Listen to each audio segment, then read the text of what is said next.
Shout out to my people. Shout out to my people. Sending love, positivity, and good vibes to my people. So today I just wanted to give you a quote of the day. Today's quote is our job is not so much to go from here to there, but to wake up, to own our current reality, to see it, feel it, accept it, then take action to start living the life we dreamed of living. One breath, one step, one day at a time. Not later, not tomorrow, but today, right now. Long story short, I'm in this 1-bedroom apartment, dogs, kids. It doesn't faze me because I already know that I'm closer to the step that is ahead. I already see it, I visualize it, I taste it, I touch it. I can see it. So even though I'm here physically and then mentally, I'm already in the next phase. So long story short, manifest, attract, go up.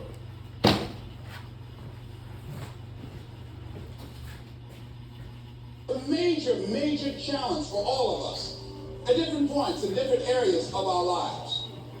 And there are things that happen to us along the way, experiences that we have that prevent us from working through the mental block of acting. Between the acting of a dreadful thing and the first motion, all the interim is like a phantasma or a hideous dream. Between the acting of a dreadful thing, between the moment when you are waiting to do something that you don't want to do, and the first motion, and the moment when you initiate the action, all the interim, the whole time you are waiting to take that action, is like a phantasma or a hideous dream. It's like an evil specter, an apparition, a nightmare. So the battle, the struggle, the hesitation takes place in that moment. That moment when you must step into the unknown. It is our attitude toward life which will determine life's attitude toward us. Let's face the fact honestly that we shape our own lives, and the shapes of them will be determined by our attitudes. A person with a poor attitude toward learning, for example, isn't going to learn much until he changes his attitude. If we take the attitude that we cannot do something, we generally will not do it. An attitude of failure, and we're whipped before we start. So we know then that what we receive from life, what we accomplish or fail to accomplish, is due in large measure to our overall attitude. William James of Harvard University put it this way: the greatest discovery of my generation is that human beings can alter their lives by altering their attitudes of mind. And isn't it wonderful that we have this measure of control? If you don't have a lofty ambition, then you suffer miserably. And the reason for that is life is really complex, short, finite, full of suffering, and beyond you. You know, people often say life is meaningless. It's like, no, it's not. That's wrong. If it was meaningless, that'd be easy. You could just sit there and do nothing, and it would matter. When people say that life has no meaning, that isn't what they mean. What they mean is, I'm suffering stupidly and intensely, and I don't know what to do about it. Well, the suffering is meaningful. It's just not the kind of meaning you want. So how do you get out of that? You know the baseline of suffering. And then you say to yourself, okay, I need to do something that justifies that. Where your life is right now is not you. That's just what it is right now. But the possibilities for you are unlimited if you're in a rebuilding process. It's all mental. The vibes are just immaculate. 20 singles. True love and marriage, it starts here. On a beach. The sun is shining. Life is going to see how bad you want what you say you want. Impose your will on it. Life will give in to you if it knows you're serious about whatever it is that you're trying to do. Life will give in to you. Whenever you start, you make sure you finish. If you do not kill me, you will not stop my drive. No petty adversity will not stop me. I have to complete every mission that I set out on. Dark side is something that's in everybody. but it's a situation that you have to control the dark side. If it controls you, that's when things start to go real bad. That's when you have a tendency to go to the what I call the other side. But if you harness the fuel that's from that dark side, whether it's anger, whether it's fear, and turn that into positive fuel, it'll help you really succeed at whatever you're trying to do. There are no problems in life. They're just situations. You can either make it into a possibility or a problem. You can either you yourself become a possibility or a problem. This is a choice every human being has.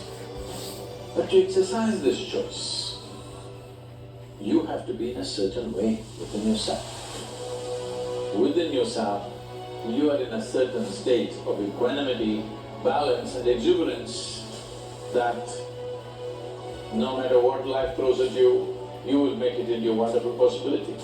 If you want all these things in life and you're just thinking that by some miracle of life it's going to magically happen, you've got to wake up. The only way to get what you want in life is to get to work and go and get it.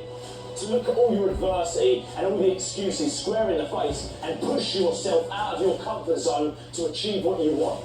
You can't stop telling yourself that you're doing enough. You have to do more. In life, it's never enough until you feel this overwhelming feeling of, man, I'm outworking the crowd. I'm outworking everybody. I'm doing more. Once you get there, that's when you know you've done enough. You gotta do your best work, or you're at least motivated. So those days you know where to do it, you gotta set the f*** up to do it.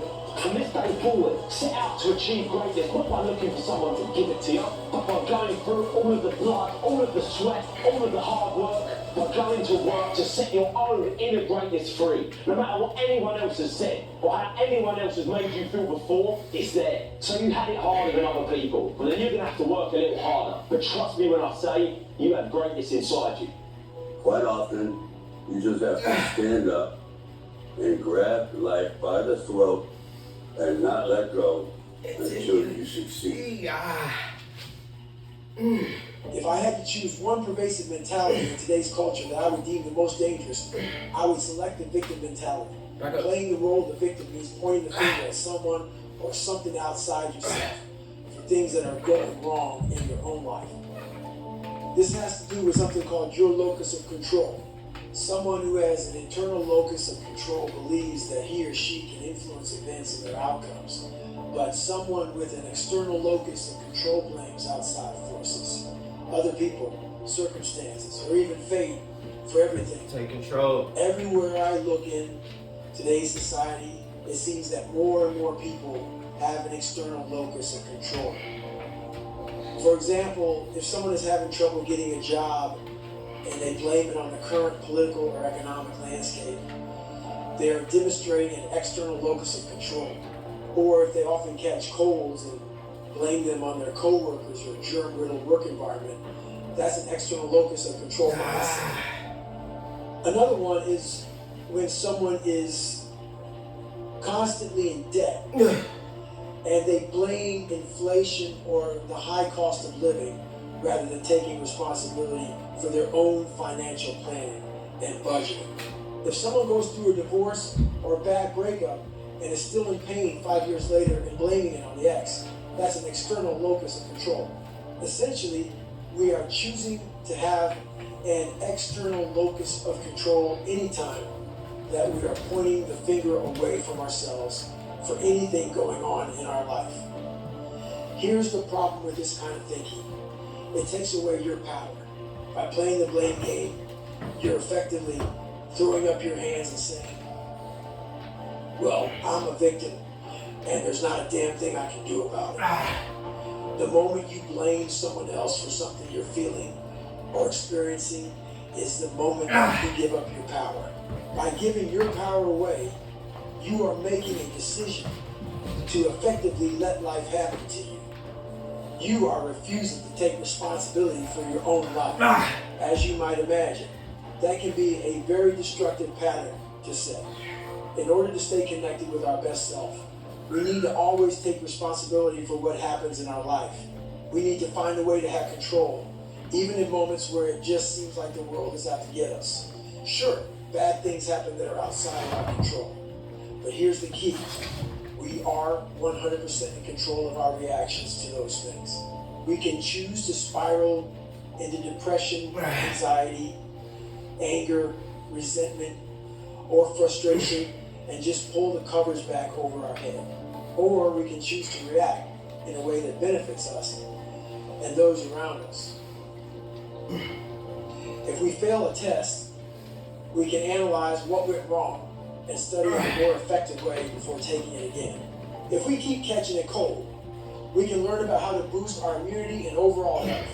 The list goes on and on. But the bottom line is that we have a choice. Blame someone or something else that we can't control, or find a way we can take responsibility and change what we're doing so we can change the outcome. Buddha recognized the only sin as ignorance, and by ignorance, he simply meant not knowing the difference between truth and falsehood. In other words, our only true dilemma as human beings is a lack of understanding about ourselves and the true nature of the world we live in. With more knowledge, we become more capable people. Without it, we cannot progress. The truth that we all must come face to face with is that we know very little about anything at all. Even the many things we think we know about the world may in fact be completely false. After all, how could we possibly say with certainty that we know anything if we only have access to the very thoughts that were planted in our mind since birth? What about the knowledge we have not captured? How could that change our perception of the world? We must be willing to accept the fact that we may be wrong about many things. It's okay not to know. We're all doing the best we can, so let's continue on that path and acquire the knowledge that's going to get us where we want to go. The quickest way to dispose of ignorance is to simply acquire more knowledge. However, it is important to do so with a sort of curiosity. Do not immediately accept everything you learn as fact. Use knowledge as a tool. Don't let it use you. It is easy to get trapped in a dogmatic belief system as a result of what we learn, but we must remain flexible. Life is our teacher. Let's always remember that. Change is one of the greatest symbols of strength and willpower we can find. It is easy to find examples in popular culture, movies and books, music, art, entertainment that reinforce the idea. Many speakers are great at building willpower. They often base their speeches on the stories of people who have overcome such destructive behaviors as alcoholism, smoking, and drug dependence. Although they are very valid examples of how to bring the idea to perfection, I find them too tragic. There is no substitute for willpower in any part of your daily life. You can build will by changing your habits. I view this trip as an opportunity to challenge myself. Try to get to bed earlier if, for example, you are someone who is prone to staying up late watching streaming movies or series. It may be a good idea to finish a book right before bed. Research shows that we get entertainment from the screen. If you read a book instead of being submerged for 3 hours in front of the screen, it will take you an hour to get tired. This is because you are reading actively and not sitting still. Remember that a habit is an underlying neural connection. If you do something once, it becomes